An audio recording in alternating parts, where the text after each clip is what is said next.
Now let me tell you about some names you definitely know. Amazon, Apple, Jeff Bezos, Steve Jobs. You see them now and you think, inevitable. But let me take you back. Jeff Bezos, Amazon.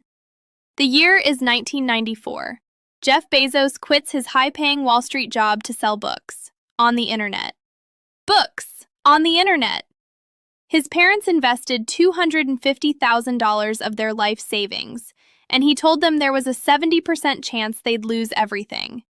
In the early days, Amazon's servers kept crashing. Orders were tiny, sometimes just a handful a day. Bezos was packing boxes himself in his garage.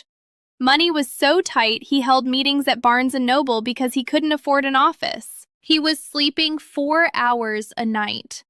And here's the part that gets me. People laughed at him. Openly. Publicly. News anchors mocked the idea. Investors passed. Analysts called it a joke.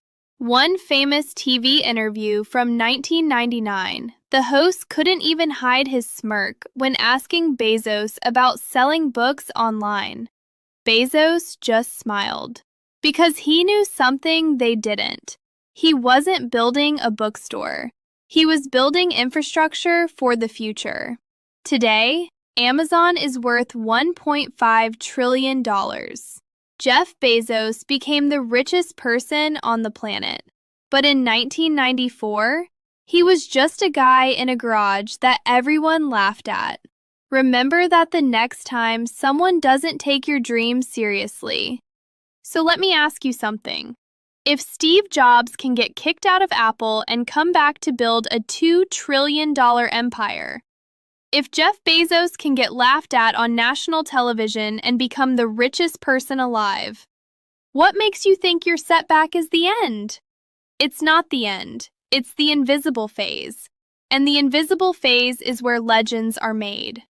Here's what I've learned after studying hundreds of successful entrepreneurs and creators. People don't quit because they're not talented enough.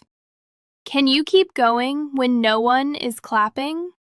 When you're working hard and nobody notices, your brain starts telling stories. If I was talented enough, someone would have noticed. Maybe I should just go back to being normal. But these are lies. These are not facts about your potential. They're just the sound of transformation. Let me say this differently. Growth feels like grief before it feels like success.